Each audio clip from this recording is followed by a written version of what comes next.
வணக்கம் fighters. UFC 307 Alex Perera vs கலில் Rountree junior இப்போ தான் நடந்து முடிஞ்சுது. அந்த ஃபைட் கார்டோட ரிவ்யூ தான் பார்க்க போகிறோம். உங்களுக்கு ஏதாச்சும் பர்டிகுலர் ஃபைட்டை பற்றி தெரிஞ்சுக்கணும்னா கீழே டைம் சார்ட் கொடுத்துருக்கேன். ஸோ நீங்கள் அதை கிளிக் பண்ணி நீங்கள் அதை மட்டும் வாட்ச் பண்ணிக்கலாம். ஆல்சோ இந்த ஃபைட் கார்டை நாங்கள் லைவ் ஸ்ட்ரீம் பண்ணியிருந்தோம். அதை வந்து நான் இப்போ நீங்கள் ரீப்ளே பண்ணி பார்க்கலாம். அதுலேயும் நான் வந்து டைம் சார்ட்ஸ் கொடுப்பேன்.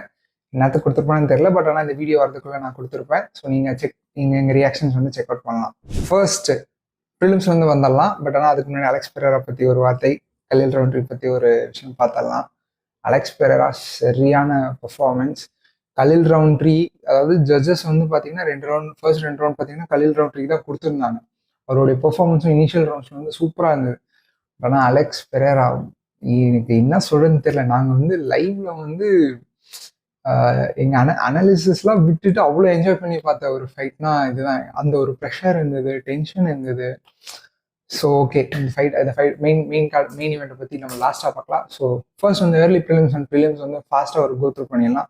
5 minutesக்குள்ளே பண்ணிடுவேன்னு நினைக்கிறேன். ஸோ அந்த first fight of the night வந்து பார்த்தீங்கன்னா Court McGee versus Tim Means. ரெண்டு பேருமே வந்து UFC வெட்ரன்ஸ் ஃபைட் பண்ணாங்க. ஃபர்ஸ்ட் ரவுண்ட்லேயே பார்த்தீங்கன்னா கோட் மெகி வந்து ஒரு சப்மிஷன் எடுத்து ஃபினிஷ் பண்ணுறாரு. நெக்ஸ்ட் வந்து பார்த்தீங்கன்னா கார்லா எஸ்பார்சா வர்சஸ் டீஷியா பெனிங்டன். எஸ்பார்சா வந்து நம்ம யூனிவர்ஸ் வந்து ஃபினிஷ் பண்ணி சாம்பியன் இருப்பாங்க ஸ்ட்ரா வெயிட்டில். இது வந்து அவங்க ரிட்டையர்மெண்ட் ஃபைட்னு முன்னாடியே சொல்லியிருந்தாங்க. சொன்ன மாதிரியே இந்த ஃபைட் முடிஞ்சோடனே ரிட்டையர் ஆகிட்டாங்க. இந்த ஃபைட் வந்து ஒரு க்ளோஸ் ஃபைட்டாக இருந்தது. டீஷா பெனிங்டன் வந்து பார்த்தீங்கன்னா ரக்கல் பெனிங்டன் இந்த ஃபைட் கார்டில் தான் ஃபைட் பண்ணாங்க. சாம்பியன் இப்போ லூஸ் பண்ணிட்டாங்க அவங்க. ஸோ அவங்களுடைய பார்ட்னர் தான் வந்து டீஷா பெனிங்டன். ஸோ வின் பண்ணிட்டாங்க. க்ளோஸ் ஃபைட், ராபரின்னு நிறைய பேர் சொல்கிறாங்க. க்ரௌடோட ரியாக்ஷன் வந்து பார்த்தீங்கன்னா அப்படி தான் இருந்தது. பட் ஆனால் இட்ஸ் க்ளோஸ் ஃபைட். நான் வந்து பெனிங்டன் தான் பிக் பண்ணியிருந்தேன். ஸோ பெனிங்டன் தான் வின் பண்ணாங்க by decision, unanimous decision. So next fight வந்து பார்த்தீங்கன்னா ரைன் ஸ்பேன் வர்சஸ் ஓவின் சென்ட்ரூ. ஓஎஸ்பி வந்து பார்த்தீங்கன்னா ஒரு UFC வெட்டரன், ரொம்ப நாளாக இருக்காரு, ஏஜ் ஃபைட்டரானா. ஆனாலும் போன ஃபைட்டில் வந்து பார்த்தீங்கன்னா ஒரு ப்ராஸ்பெக்ட் வந்து அடிச்சு சூப்பராக ஃபினிஷ் பண்ணியிருப்பாரு டெசிஷனில். ரயன் ஸ்பேன் 3 ஃபைட் லூசிங் ஸ்ட்ரீக்கில் இருந்தார். பட் ஆனால் இங்கே ஒரு சரியான கம்பேக், நல்லா அந்த ஒரு ஷார்ட்டை வந்து ஃபைன் பண்ணி வந்து நாக் அவுட்டில் ஃபினிஷ் பண்ணிட்டார் ஓஎஸ்பியை. ஸோ இவ்வளோ தான் ஏர்லி ப்ரிலிம்ஸ். ஸோ நெக்ஸ்ட் நம்ம ப்ரிலிம்ஸ் மூவ் ஆயிடலாம். ப்ரிலிம்ஸில் ஃபர்ஸ்ட் பவுட் வந்து பார்த்தீங்கன்னா ஒரு middle wait bout, Cesar Almeida versus Igor Poteria. So இந்த ஃபைட் வரும்போதே பார்த்தீங்கன்னா அல்மேடா வந்து பார்த்தீங்கன்னா அலெக்ஸ் பெரேராவுடைய ஸ்பேரிங் பார்ட்னர். ஸோ அந்த டீமில் தான் இருக்கார். அவருடைய ஸ்டைலே இவருமே கிக் பாக்ஸர் தான். இவரோட ஸ்டைலுமே பார்த்தீங்கன்னா அந்த கார்டு கொஞ்சம் இங்கே வச்சு அலெக்ஸ் பெரேரா மாதிரி தான் இருந்தது ஃபைட்டிங் ஸ்டைல். ஆனால் அலெக்ஸ் பெரேரா ரேஞ்சுக்கு இல்லை, பட் ஆனால் ஃபைட்டிங் ஸ்டைல் நல்லா தான் இருந்துச்சு. டாமினேட்டாகவே டெசிஷன் வின் பண்ணார் யுனானிமஸாக. பட் ஆனால் செகண்ட் ரவுண்டில் ஒரு கான்ட்ரவர்ஷன் இருந்தது. ஓப்பன் பாம்ஸில் ஃபைட் பண்ணுறதுனால ஒரு 2-3 ஐப்போக்காச்சு, ஒரு கிராயின் ஷாட் கூட வச்சார். ரெஃப்ரியும் வந்து புது ரெஃப்ரியா என்னன்னு தெரியல, ஒரு மாதிரி பாயிண்ட் டிடெக்ட் பண்ணல, ஸ்டர்ன் வார்னிங்கும் கொடுக்கல. ஸோ அது ஒரு பெரிய கான்ட்ரவர்சி ஆச்சு. பட் ஆனால் கம்ஃபர்டபுளாக விஜய் ப்ளஸ் அந்த ரெஃப் பண்ண இன்னொரு முக்கியமான மிஸ்டேக் என்னன்னா, பொட்டியாரா வந்து கேஜ் கார்னரில் கிளின்ச் பண்ணிட்டு இருப்பாங்க, ஒரு 5 secondsல வந்து செப்பரேட் பண்ணி விட்டுறாரு. இந்த மாதிரி 3 வாட்டி ஆச்சு. கமெண்ட்ரிலேயே வந்து பேட் ரெஃபிங் அப்படின்னு சொல்லியிருப்பாங்க. நெக்ஸ்ட் மூவ் எல்லாம். நெக்ஸ்ட் ஃபைட் வந்து பார்த்தீங்கன்னா Austin Hubbard versus Alexander Hernandez. இது வந்து ஒரு லைட் வெயிட் பவுட்டு. ஹபர்ட் வந்து பார்த்தீங்கன்னா டஃப், அந்த கார்னர் மெக்ரெகர் வர்சஸ் சாண்ட்லர் அந்த டஃப் சீரீஸ் வந்து UFCக்கு 3P ரெக்ரூட் ஆனவர். ஹெர்னாண்டஸ் வந்து சரியான ஸ்ட்ரைக்கிங் ஃபர்ஸ்ட் 2 ரவுண்டில். பட் ஆனால் தேர்ட் ரவுண்ட் வந்து கொஞ்சம் கேஸ் விடுவார். அப்போ ஹபர்ட் வந்து கொஞ்சம் பிடிச்சி கொஞ்சம் நிறைய ஷாட்ஸ் லேண்ட் பண்ணுவார், டேமேஜிங்காகவே லேண்ட் பண்ணுவார். பட் ஆனால் தேர்ட் ரவுண்டை சர்வை பண்ணி ஒரு ஸ்பிளிட் டெசிஷன் வந்து வின் பண்ணிடுவார். ஹபர்ட் வந்து ரெசில் பண்ண தான் ட்ரை பண்ணிருப்பாரு. பட் ஆனால் டேக் டவுன் எடுக்கவே முடியாது. ஸோ நெக்ஸ்ட் ஃபைட் வந்து பார்த்தீங்கன்னா மெரினா ராட்ரிகஸ் வர்சஸ் யாஸ்மின் லுசிண்டோ வந்து டெசிஷன் ஜெயிச்சிட்டாங்க. எனக்கு இந்த ஃபைட் வந்து நான் பர்சனலி எனக்கு பார்க்கணும் அப்படின்னு சொல்லிட்டு இருந்தது. ஏன்னா எனக்கு மெரினா ராட்ரிகஸ் அவங்களோட ஸ்ட்ரைக்கிங் வந்து ரொம்ப பிடிக்கும். ஒரு கோமஸ்ன்னு சொல்லிட்டு ஒரு விமென்ஸ் ஃபைட்டில் வந்து சரியான டாமினேட் பர்ஃபார்மன்ஸ் கொடுத்து கிரவுண்டில் ஸ்ட்ரைக்ஸ் போட்டு வின் பண்ணியிருப்பாங்க TKOவில். லுசிண்டோ வந்து ஒரு யங் கேர்ள், ஒரு 22 years தான் ஆகுது அப்படின்னு சொல்கிறாங்க. ஸோ நல்ல பர்ஃபார்மன்ஸ். இன்னும் கொஞ்சம் கிரவுண்டில் வந்து இன்னும் கொஞ்சம் ஆக்டிவிட்டி காட்டியிருக்கலாம். But it's a good performance. So எவ்வளோ தூரம் போகிறாங்க அப்படின்னு சொல்லிட்டு நம்ம பார்க்கணும்.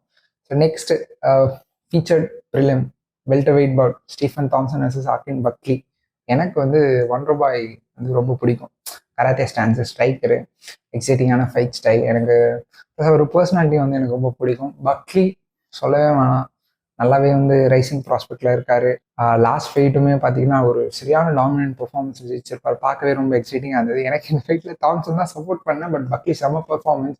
தேர்ட் ரவுண்ட் வந்து ஒரு நாக் அவுட் ஷாட் வைப்பார். அப்படியே ஏறி ஒரு ரைட் ஹேண்ட் கேஜ் கார்னரில் வந்து ஸ்டீஃபன் தாம்சன் வந்து சர்க்கிள் அவுட் பண்ணும்போது வச்சு ஃப்ளாட் அவுட் ஆகியிருப்பாரு. So good win for Buckley. நல்லா எக்ஸைட்டிங்காகவும் பேசுகிறாரு. ஸோ எந்த லெவல் வரைக்கும் போகிறாரு அப்படின்னு சொல்லிட்டு நம்ம பார்ப்போம். வெல்ட்ரி வெயிட்டில் மெயின் கார்டுக்கு மூவ் ஆயிடலாம். இது தெரிஞ்சு கொஞ்சம் சீக்கிரமாகவே பார்த்தாச்சுன்னு நினைக்கிறேன். ஸோ மெயின் கார்டு மூவ் ஆயிடலாம்.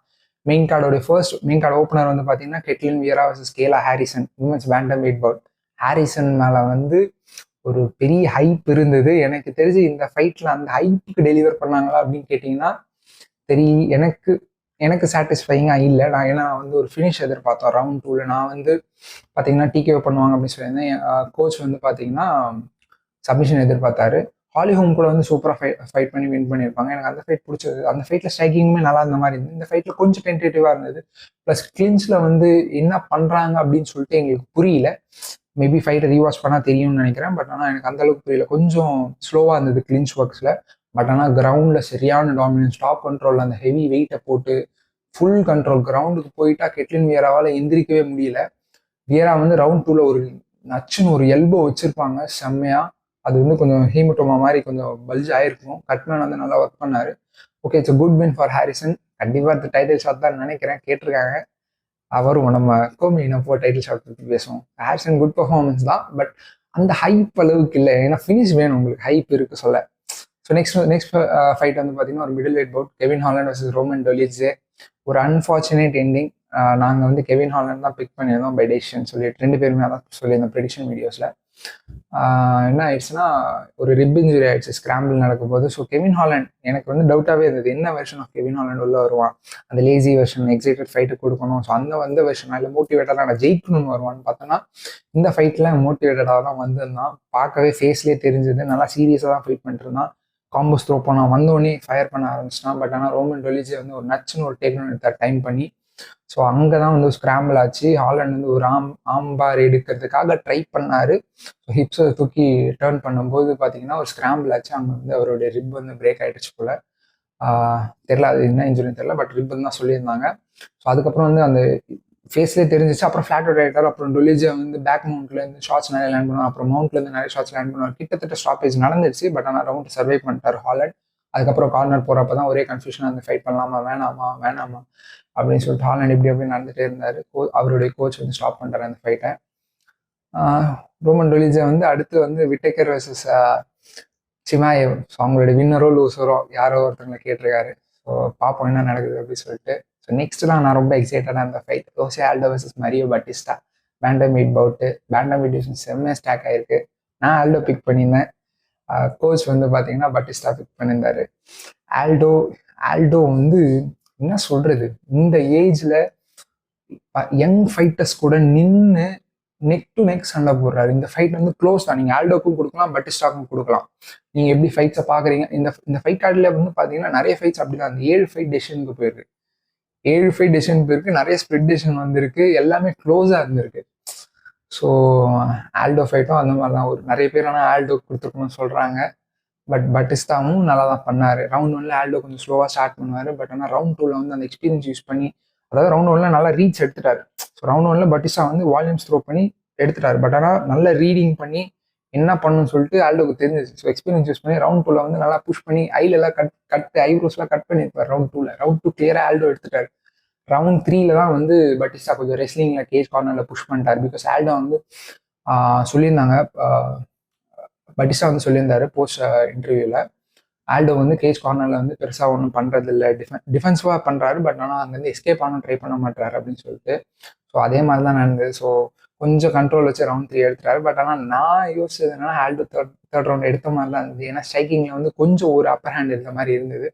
ஸோ நீங்கள் சொல்லுங்கள் கமெண்ட்ஸில் இந்த ஃபைட் எப்படி இருந்தது, யார் ஜெயிச்சாங்க அப்படின்னு சொல்லிட்டு. ஸோ நெக்ஸ்ட் வந்து co main event, Raquel Pennington versus Julianna Pena. So Pena வந்து அன்நியூ அப்படின்னு சொல்லிட்டு வாங்கிட்டாங்க. Second time bantam weight champion ஆகிட்டாங்க. ஸோ இந்த ஃபைட்டோட டிசைடிங் ஃபேக்டரே பார்த்தீங்கன்னா ரவுண்ட் 1 தான். பிகாஸ் ரவுண்ட் 1 வந்து 2 பேரும் ஜாப் ஸ்டார்ட் பண்ணுவாங்க, ஸ்ட்ரெயிட் பஞ்சஸில் தான் ஆரம்பிப்பாங்க. ஸோ அப்படியே ஃபைட் ப்ராக்ரஸ் ஆச்சு. ரவுண்ட் 1ல் வந்து பென்யா டேக் டவுன் ட்ரை பண்ணல. ஸோ ரவுண்ட் 1 முடிஞ்ச உடனே பார்த்தீங்கன்னா ரவுண்ட் 2 அண்ட் ரவுண்ட் 3ல் டேக் டவுன் எடுப்பாங்க. டேக் டவுன் எடுத்து பேக் எடுத்து ரவுண்ட் 2ல் வந்து ஆர்என்சி வந்து ரிட்டர்ன் பண்ணுவாங்க. ரவுண்ட் 3லையும் ரிட்டர்ன் பண்ணுவாங்க. பட் ரவுண்ட் 2ல் நிறையவே டைம் இருந்தது, கிட்டத்தட்ட வந்திருக்கும். பென்னிங்கில் வந்து அவங்க காம் அண்ட் கம்போஸாக இருந்து ரவுண்ட் 4 அண்ட் ரவுண்ட் 5ல பிக்கப் பண்ணிட்டாங்க. பிகாஸ் பென்யா வந்து கொஞ்சம் கேஸ் அவுட் ஆகிட்டாங்க. பெனிங்டன் வந்து ஆல்டிடியூடில் ஸ்டே பண்ணி ட்ரெயின் பண்ணி அந்த ஒரு எக்ஸ்பீரியன்ஸ் இருக்கனால அவங்க நல்லாவே ஹெல்ப் ஆச்சு. ரவுண்ட் 4 அண்ட் ரவுண்ட் 5ல வந்து புஷ் பண்ணி முடிஞ்ச அளவுக்கு ட்ரை பண்ணாங்க, நிறைய ஷாட்ஸ் லேண்ட் பண்ணாங்க, ஒரு ஹெட் கிக் லேண்ட் ஆச்சு, பட் பென்யா அதை வாங்கினாங்க. அப்புறம் ஒரு சரியான ஒரு ஷாட் வந்தது, பென்யா கீழே உட்காந்தாங்க, அங்கே தான் ஒரு மிஸ்டேக் பண்ணிட்டாங்க. பென்னிங்டன் வந்து அவங்கள கிரவுண்டுக்கு ஃபாலோ பண்ணனால பென்யா ஒரு மாதிரி ரெக்கவர் ஆகிட்டு கிளின்ச் பொசிஷன் எடுத்துட்டாங்க. பென்யா வந்து கிளின்ச்சில் வந்து அதாவது அவங்க கேமே வந்து கொஞ்சம் சேஞ்ச் பண்ணியிருக்காங்க. நல்லா ரொம்ப ரெக்லெஸ்ஸாக உள்ளே வருவாங்க. ஸோ நான் அப்படிதான் இருக்கும்னு நினச்சேன். பட் ஆனால் காமன் கம்போஸ்டாக 5 ரவுண்டுக்கு பேஸ் பண்ணி ஒரு நல்ல பர்ஃபார்மன்ஸ் இருந்தது. க்ளோஸ் ஃபைட் தான், எனக்கு தெரிஞ்சு பென்னிங்டன் ஜெயிச்ச மாதிரி தான் இருந்தது. பட் நீங்கள் ராபர்ட்னு சொல்ல முடியாது, ரவுண்ட் 1 நீங்கள் இப்படியும் அப்படியும் கொடுக்கலாம் கன்ஃபார்மாக. ஸோ எஸ், ஸோ பென்யா ஜெயிச்சிட்டாங்க. ஜெயிச்ச உடனே பார்த்தீங்கன்னா கேல ஹாரிசன் பார்த்தீங்கன்னா கேட்டாங்க ஜோ ரோகன், ஆனால் ஜூலியானா பென்யா அதை பற்றி பேசவே இல்லை. டேரெக்டாக அமெண்டா நியூனஸை கூப்பிட்டுட்டு ரிட்டைர்மெண்ட்லேருந்து வெளில வா, நீ ஒரு ஃபைட் நான் ஒரு ஃபைட் வேணும், எனக்கு ட்ரையாலேஜ் வேணுன்ற மாதிரி பேசியிருக்காங்க. கேல ஹாரிசன் வந்து ஸ்க்ரீனில் போட்டு காட்டினாங்க, கேலா வந்து ஓடுற மாதிரிலாம் காட்டினாங்க, நீ பயந்து ஓடுற அப்படின்னு சொல்லிட்டு. எனக்கு தெரிஞ்சு கேலா ஹாரிசனுக்கு தான் நெக்ஸ்ட் கொடுக்கணும். பிகாஸ் பிஎஃப்எல்ல சாம்பியனாக இருந்தாங்க, இப்போ இங்கே வந்து 2 ஃபைட் வந்து ப்ரூவ் பண்ணிட்டாங்க. அதுவும் top Holly Holm is a legend. இப்போ வந்து ரேங்க் நம்பர் 2 ஃபைட்டர் வியராக வந்து ஃபினிஷ் பண்ணியிருக்காங்க. So I think it's only a matter of time அந்த ஹாரிசன் பெல்ட் ஜெயிக்கிறது. ஏன்னா பார்க்கறதுக்கு மஸ்குலராக இருக்காங்க, அந்த வெயிட் அட்வான்டேஜாக. ஏன்னா பென்யா வந்து ஒரு கிராப்லர். ஸோ அந்த வெயிட் அட்வான்டேஜ் வந்து கண்டிப்பாக இங்கே ப்ளே பண்ணும். ஹாரிசன் ஸ்ட்ரைக்கிங் கொஞ்சம் இம்ப்ரூவ் பண்ணால் இன்னும் சூப்பராக இருக்கும், ஒரு டாமினன்ட் சாம்பியனாக இருக்கலாம். ஆனால் எனக்கு நூனஸ் வர்சஸ் ஹாரிசன் தான் பார்க்கணும். ஓகே, நம்ம மெயின் ஈவெண்ட்டுக்கு மூவ் ஆயிடலாம். ரொம்ப ரொம்ப கொலான்னு போகுது. So main event Alex Pereira versus Khalil Rountree junior. என்ன சொல்கிறது நான் இந்த ஃபைட்டை பற்றி. இந்த ஃபைட் வந்து ஒரு பயங்கரமான எக்ஸ்பீரியன்ஸாக இருந்தது. நாங்கள் ப்ரெடிக்ஷன் வீடியோவில் சொன்ன மாதிரியே தான் நடந்தது இந்த ஃபைட். மோஸ்ட்லி பார்த்தீங்கன்னா என்னன்னா, இனிஷியல் ரவுண்ட்ஸில் கலில் ரவுண்ட்ரி வந்து டேஞ்சரஸாக இருப்பார் அப்படின்னு சொன்னோம். நிறைய பேர் வந்து அலெக்ஸ் வந்து கொஞ்சம் easy event, first round finish, second round ஃபினிஷ்லாம் சொல்லியிருந்தாங்க. பட் ஆனால் நாங்கள் ஸ்டடி பண்ண வரைக்கும் கலில் ரவுண்ட்ரி வந்து பயங்கர டேஞ்சரஸான ஃபைட்டர் அப்படின்னு தான் சொல்லியிருந்தோம். ஸோ அதே மாதிரி தான் அந்த ஃபைட் போச்சு. அலெக்ஸ் பெரேரா 4th ரவுண்டில் வந்து நாக் அவுட் பண்ணி ஃபினிஷ் பண்ணியிருப்பார், டிகேஓ. கலில் ஓகே, நம்ம ஃபர்ஸ்ட் ரவுண்ட் பை ரவுண்டே வரலாம். ஸோ இனிஷியலாக வந்து நான் வந்து ரொம்ப எதிர்பார்த்தது வந்து அந்த ஸ்டாண்ட் டவுன் வந்து கலில் என்ன பண்ண போறாரு அப்படின்னு சொல்லிட்டு தான். 2 பேருக்குமே பார்த்தீங்கன்னா ஒரு பயங்கரமான ஸ்டோரி. 2 பேருமே வந்து இன்ஸ்பிரேஷன் தான். அலெக்ஸ் பெரேரா ஒரு டயர் கம்பெனி, ஒரு மெக்கானிக்கல் கம்பெனியில் வந்து வேலை பார்த்து அங்கேருந்து க்ளோரி கிக் பாக்ஸிங், இப்போ யூஎஃப்சி சாம்பியன் ஆகி 2 வருஷத்துல எங்கேயும் வந்துட்டாரு. பயங்கரமான ஸ்டாராக இருக்காரு. கலில் ரவுண்ட்ரி ஜூனியர் 300 பவுண்ட்ஸ் வெயிட் பண்ணிட்டு இருக்காரு. அங்கேருந்து அவர் லைஃப்பை மாற்றி யூஎஃப்சிக்குள்ளே வந்து இப்போ டைட்டில் சேலஞ்ச் பண்ணியிருக்காரு. அன்டிசர்வ்டு சொன்னாங்க. இப்போ வந்து அவர் ப்ரூவ் பண்ணிட்டார் அவரோட ஸ்கில் செட் என்ன, நான் சாம்பியன்ஷிப் லெவல் தான் அப்படின்னு சொல்லிட்டு. லைட் ஹெவி வெயிட்ல இவ்வளோ டஃபஸ்ட் யான் ஹவுஸ் கொடுத்தாரு, ஸ்பிளிட் டிசிஷன் போச்சு. பட் ஆனால் ஸ்ட்ரைக்கிங்ல இவ்வளோ டஃப் கொடுத்தது வந்து பார்த்தீங்கன்னா கலில் ரவுண்ட்ரி ஜூனியர் தான். செம்ம ஃபைட். நீங்கள் வந்து எங்கள் லைவ் ஸ்ட்ரீமில் நீங்கள் வந்து போயிட்டு எங்கள் ரியாக்ஷன் பாருங்க. நாங்கள் ஃபுல்லாக வந்து ஃபைட்டில் வந்து மூழ்கிட்டோம். அப்படியே வந்து நாங்கள் வழக்கமாக வந்து ஸ்கோர் எப்படி ஃபைட் ஸ்கோர் பண்ணுறோம், ஒரு ரவுண்டுக்காக ஸ்கோர் பண்ணுவோம், அனலிஸ்ட் டைம் என்ன பண்ண ட்ரை பண்ணுறான், அவன் என்ன பண்ண ட்ரை பண்ணுறான். ஸோ அப்படி தான் பார்த்துட்டு இருப்போம். இந்த ஃபைட் வந்து புரியவே எங்களுக்கு, யார் என்ன பண்ண போறா, ஒரு ஒரு எக்ஸைட்மெண்ட்டோட பீக்கில் இருந்தோம். ஸோ நீங்கள் ஆக்ஷன் பார்த்தீங்கன்னா தெரியும். So yes, round by round போயிடலாம். ஸோ இனிஷியலாக வந்த உடனே பார்த்தீங்கன்னா ஸ்டார் டவுனில் கலில் கண்ணே எடுக்கவே இல்லை. அலெக்ஸ் பெரேரா அவர்கிட்ட ஏதோ ஒன்று இருக்குது, அந்த ஆரா வந்து பல மடங்கு இருக்கு. எனக்கு வீடியோலேருந்து வெளியில என்ன வந்து பாதிக்கிற அளவுக்கு இருக்கு. ஸோ கலில் பயங்கரமாக ஹேண்டில் பண்ணார். அதை ஹேண்டில் பண்ணிட்டு ஃபர்ஸ்ட் ரவுண்ட் நல்லா ஸ்டார்ட் ஆயிடுச்சு. நான் என்னுடைய தாட் ப்ராசஸ் எப்படி இருந்ததுன்னா, கலிலுக்கு அந்த சான்ஸ்ன்றது ஃபர்ஸ்ட் 2 ரவுண்டில் தான் இருக்குது, அதுக்கு மேலே இல்லை. ஏன்னா அந்த ஆப்வியஸ்லி அந்த கேஸ் டேங்க் ஒரு இஷ்யூ இருக்குது. ப்ளஸ் பெரேரா வந்து பயங்கரமாக ரீச் எடுப்பார், ஒரு கிக் பாக்ஸை நல்லா பேஸ் பண்ணி கரெக்டாக ஸ்ட்ராட்டஜி யூஸ் பண்ணி பண்ணுவார். அதே மாதிரி தான் நடந்தது. ஃபர்ஸ்ட் 2 ரவுண்ட் பார்த்தீங்கன்னா கலில் ரவுண்ட்ரி ஜூனியர் கொஞ்சம் நல்லாவே புஷ் பண்ணார். அந்த ரீச்சை வந்து பக்காவாக யூஸ் பண்ணியிருந்தார் அலெக்ஸ் பெரேரா. ஒரு 5 இன்ச் ரீச் அட்வான்டேஜ் இருந்தது அவருக்கு. 5 இன்ச் தான் நினைக்கிறேன், கன்ஃபார்மாக தெரியல. பட் ஆனால் அந்த ரீச் அட்வான்டேஜை நல்லாவே யூஸ் பண்ணியிருந்தாரு. கலிலோடைய பஞ்சஸ்லாம் கரெக்டாக போகுது, பட் ஆனால் லேண்ட் ஆகலை. லேண்ட் ஆகும்போது பெரேரா வந்து அந்த லீன் பேக் இல்லை லைட்டாக ஸ்லிப் பண்ணுறாரு. ஸோ லைட்டாக தான் கிளேஸ் ஆச்சு. பட் ஆனாலும் ஹெவி ஷாட்ஸ் பட்டுச்சு. பெரேராவும் ரிட்டர்ன் கொடுத்தாரு. க்ளோஸாக தான் போச்சு ஃபர்ஸ்ட் 2 ரவுண்ட். ஆனால் ஜட்ஜஸ் வந்து கலிலுக்கு தான் ஸ்கோர் பண்ணியிருந்தாங்க. நாங்கள் பார்க்க சொல்ல அதான் சொல்கிறேன், நான் ஸ்கோர் பண்ணல பெருசாக. பட் ஆனால் செகண்ட் ரவுண்ட் கலில் ஜெயிச்ச மாதிரி தான் இருந்தது. அப்புறம் 3rd round and 4th ரவுண்ட்லாம் Perera வந்து ஒரு பேஸ் பிடிச்சி அவர் அந்த பிளட்டை பார்த்த உடனே கலில் கொஞ்சம் கேஸ் ஆகிறத பார்த்த உடனே கில்லர் மாதிரி ஏறி வச்சு காம்போஸ்லாம் ஒரு 3rd ரவுண்டில் ஒரு எக்ஸ்சேஞ்ச் நடந்திருக்கும். கலிலுக்கும் 3rd or 4th தெரியல, பட் ஒரு எக்ஸ்சேஞ்ச் நடந்திருக்கும். அதில் வந்து நிறைய ஷாட்ஸ் லேண்ட் பண்ணது வந்து பெரேரா அப்படி ஸ்லிப் பண்ணி பாக்ஸிங் யூஸ் பண்ணி ஃபுல்லாக பாக்ஸிங் மோடில் போயிட்டாரு. கிக்ஸ் கூட பெருசாக எடுக்கல. நீஸ் எல்லாம் செம்மையா வச்சாரு. எனக்கு பெரேரா வந்து one of the terrifying fighters in UFC. அவர்கிட்ட என்னமோ இருக்கு, மேஜிக்கு அது எதுன்றாங்க, பட் ஆனால் அவர்கிட்ட ஏதோ ஒன்று இருக்கு. செம்மையான பெர்ஃபார்மன்ஸ் ஃப்ரம் பெரேரா. கல்லிலும் வந்து செம்மையான பெர்ஃபார்மன்ஸ் தான். அந்த ஹார்ட் இருந்தது அவர்கிட்ட. அவர் வந்து அந்த அவ்வளோ ஷாட்ஸ், அவ்வளோ டேமேஜ் வாங்கி நின்றுட்டு தான் இருந்தார். பாடி ஷாட் போன அப்புறம் தான் பாடி தான் கிவ் அப் பண்ணுச்சு. அவர் மைண்டில் கிவ் அப் பண்ணவே இல்லை. கிளியராக பார்த்தீங்கன்னா உங்களுக்கு தெரியும். So good performance from Khalil. So Alex Pereira he's on a roll. அடுத்து என்ன for Alex Pereira? Magomed Ankalaev தான் வந்து சொல்லிட்டு இருக்காங்க நிறைய பேர். பட் ஆனால் அன்க்ளைவுக்கு வந்து ஃபைட் புக் ஆயிருக்கு UFC 308 அகெயின்ஸ்ட் அலெக்சாண்டர் ராக்கிச். அது வந்து கண்டிப்பாக டஃபஸ்ட் மேட்ச் அப்போ தான் இருக்கும். அதுக்குள்ள அன்க்ளைவ் வந்து இங்கே வந்து நீ அலெக்ஸ் பெரேரா பி ரெடி, நான் வந்து என்னுடைய பிஸ்னஸ் முடிச்சுட்டு வந்துடுறேன் அப்படின்னு மாதிரி சொல்லியிருக்காரு. பட் ஆனால் கண்டிப்பாக ராக்கிச் வந்து ஒரு டஃப் ஃபைட் தான் கொடுப்பான். ஸோ என்ன நடக்குதுன்னு பார்ப்போம். லைட் ஹெவி வெயிட்ல இப்போதைக்கு அலெக்ஸ் பெரேரா டாமினன்ஸ் தான். மிடில் வெயிட் போகல அப்படின்னு சொல்லிட்டாரு. ஷான் ஸ்ட்ரிக்லாண்டுக்கு ரீமேட்ச் டிடிபியோட. ஹெவி வெயிட்டும் வந்து நான் டைம் எடுத்து தான் போவேன், இப்போ போக மாட்டேன் அப்படின்னு சொல்லிட்டாரு. So light heavy weight is Alex Pereira's home now. என்ன பண்ண போகிறாங்கன்னு தெரியல கண்டெண்டர்ஸ். ரொம்ப எக்ஸைட்டடாக இருக்குது பெரேராவுடைய கெரியர் எப்படி போகும் அப்படின்னு சொல்லிட்டு. வேற என்ன, நிறைய நோட்ஸ் எடுத்திருந்தேன், பட் ஆனால் பெருசாக எல்லாமே பேஸ்ட்டாக தான் நினைக்கிறேன்.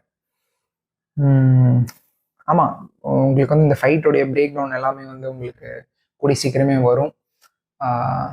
ஸோ இந்த ஃபைட் எப்படி இருந்தது அப்படின்னு சொல்லிட்டு நீங்கள் கமெண்ட் செக்ஷனில் சொல்லலாம். வேறு ஏதாச்சும் கேட்கணுன்னாலும் நீங்கள் கேட்கலாம், கண்டிப்பாக ஆன்சர் பண்ணுறேன். So yes, that's it UFC 307. Thank you.